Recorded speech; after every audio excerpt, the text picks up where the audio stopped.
Welcome to the episode 2 of Calisthenics programming. In the previous one we talked about the importance of goal setting and how to formulate our objectives properly. We also discussed which bodyweight skills work well together and which don't necessarily. As we have our goals ready, it's time to program our training according to them and create our own plan. However, before that we have to understand the 3 basic variables of programming, and these are volume, intensity and frequency. The reason I always put emphasis on them is I don't like looking at training as a routine, as a method. Especially in calisthenics we can find many different tutorials and routines for certain elements.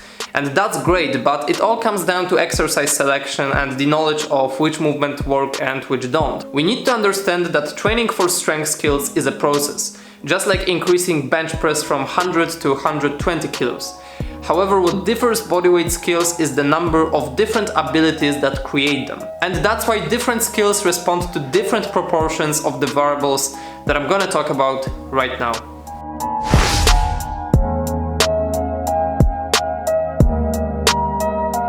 Let's start with the intensity. This term is very often wrongly interpreted or just used in a bad context when it comes to strength training. Now, what I'm about to say may shock you a bit, but intensity is not how much sweat your body generated throughout the session. Intense training doesn't have anything to do with rest pauses or with your heart rate. So, what is intensity?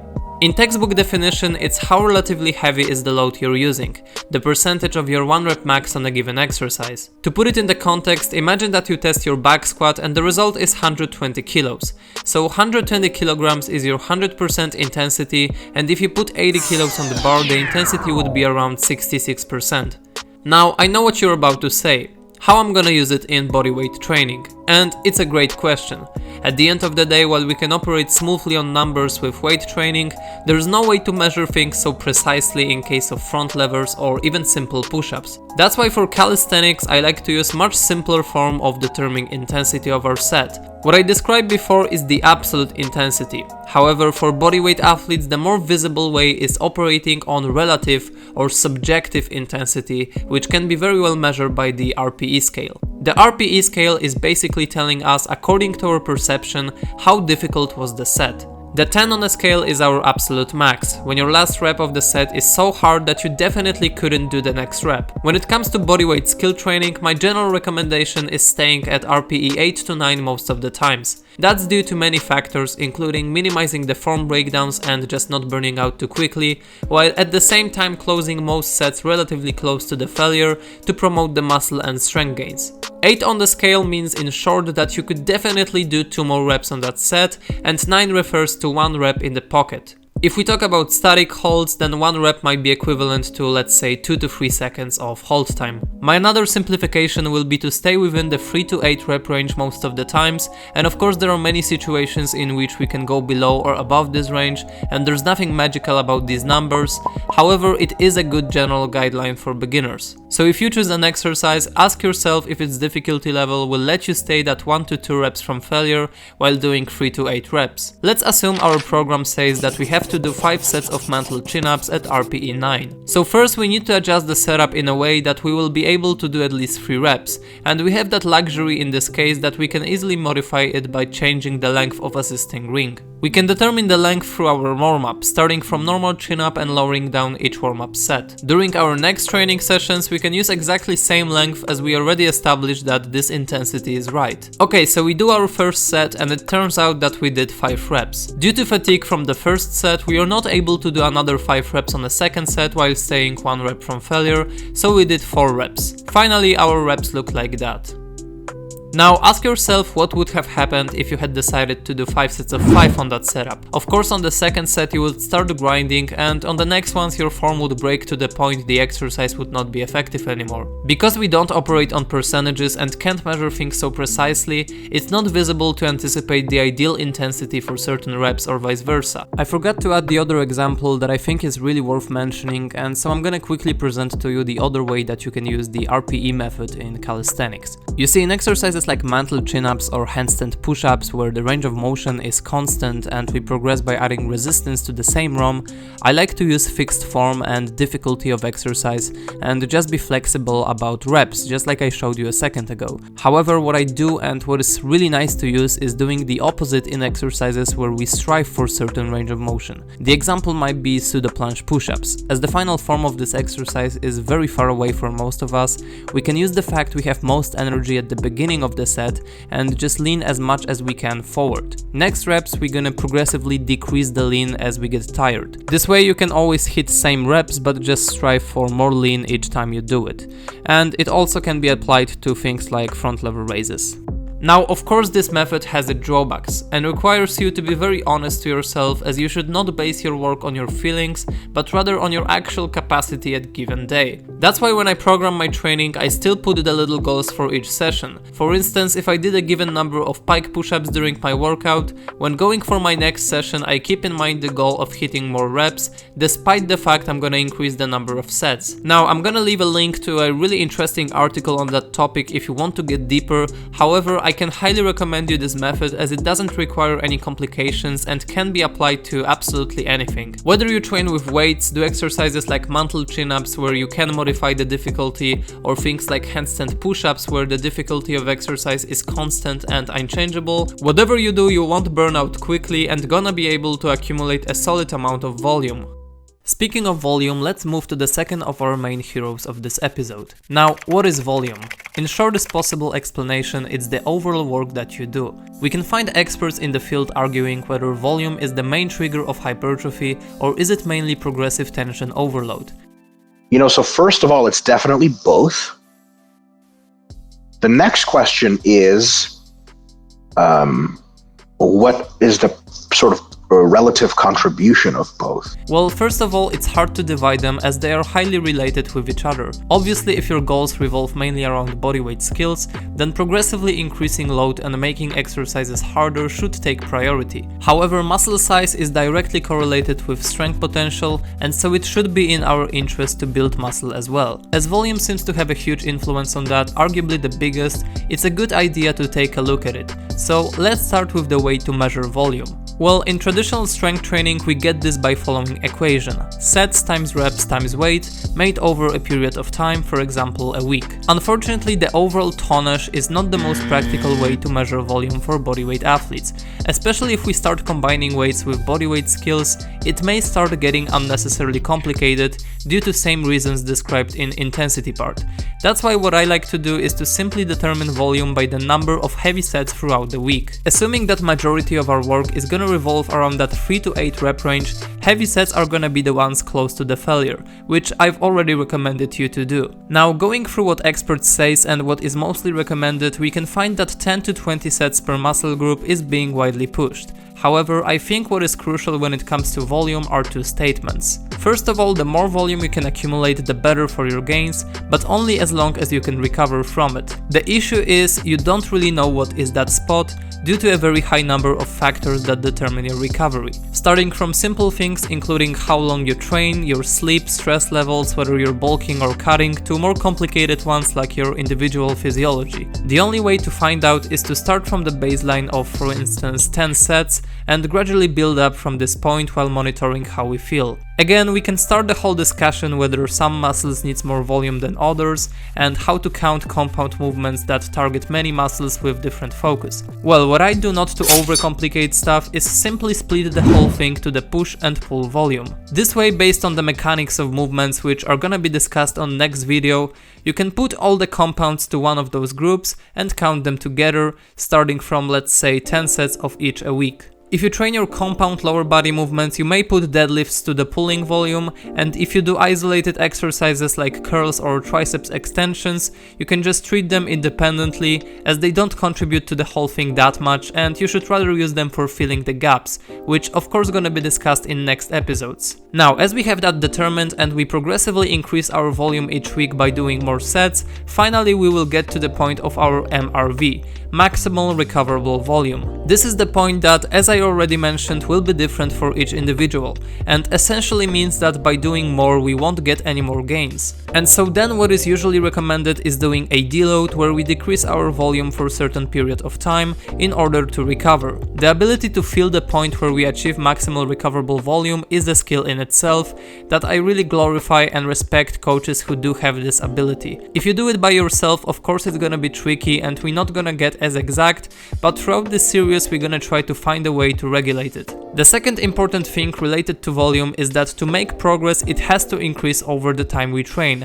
I'm talking in a macro scale here, and it refers to the overall tonnage rather than the number of sets. Quite frankly, there's a lot of ways to make that increment happen, and how you do it is determined by progression and periodization, which are going to be discussed in next episodes. In a nutshell, according to the equation from the beginning, it doesn't really matter whether we do it by increasing load, number of reps, sets, tempo of reps, or doing it more often. If our weighted dips went from 3 sets of 3 with 40 kilos to 5 sets of 3, 3 sets of 4 with the same weights, or 3 sets of 3 with higher weight, the tonnage has increased and we can be sure we made muscle and strength gains. The weekly tonnage would also increase if we achieved exactly same work but done with a higher frequency. Okay, now what is frequency?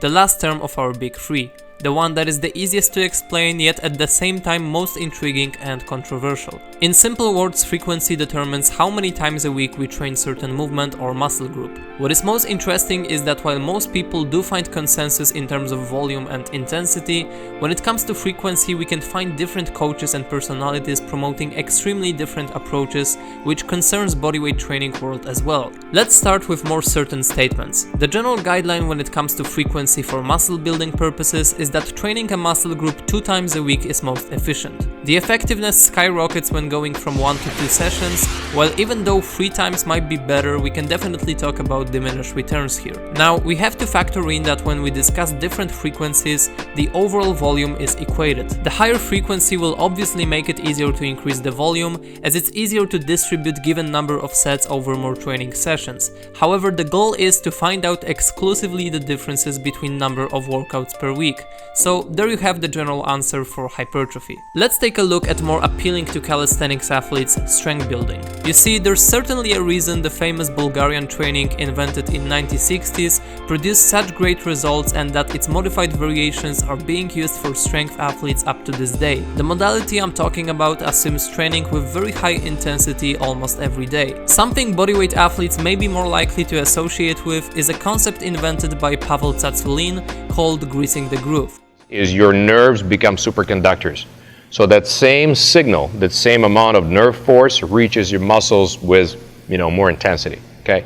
You're trying with the same effort as you ever have, but you're suddenly stronger. This system takes our frequency on totally extreme level and is spreading our work to multiple sets done one by one couple of times a day. Well, the mentioned modalities surely differ and may take things to extreme, but they definitely show the point. Higher frequency clearly correlates with strength adaptations. There are a couple of mechanisms that may contribute to that. First of all, training quality. To explain it in the best possible way, I'm gonna refer to one of Greg Knuckles' articles that of course you can find a link to in the description.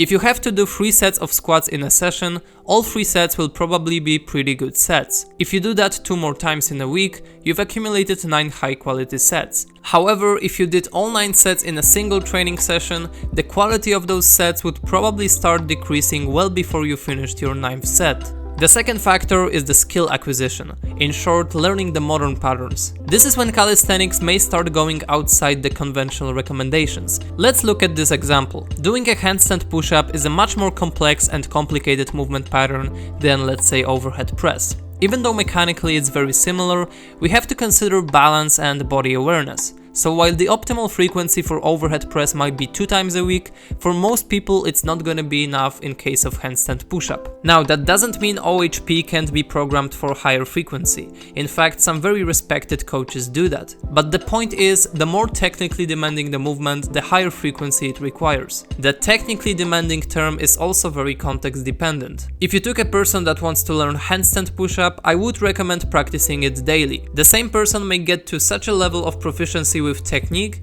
that after a couple of years he may get away with only doing it once a week, as the move will only be the strength exercise at this point. This principle applies to every hand balancing related skill. On the other hand, the pulling bodyweight exercises don't seem to have as much of a skill component and are more dependent on strength, however still certainly more than exercises with barbell. As you can see, the whole thing starts getting complicated and nuanced, and so here I come with another simplification. My advice is just train the majority of skills anywhere from 2 to 4 times a week, 3 being a nice sweet spot. Of course, there are gonna be exceptions like mentioned already handstand that can benefit from daily work, but believe me that if you train in this range, you will make optimal progress in any skills you choose, and the only concern of yours will be to match the volume and intensity properly. And that is something I want to address at the end to complete this episode. As you know these 3 variables, what is very important is understanding the relation between them. I emphasized that multiple times, but I really want you to enact this mindset after watching this video. I'm gonna link down a post from my friend Relay that explained it really well,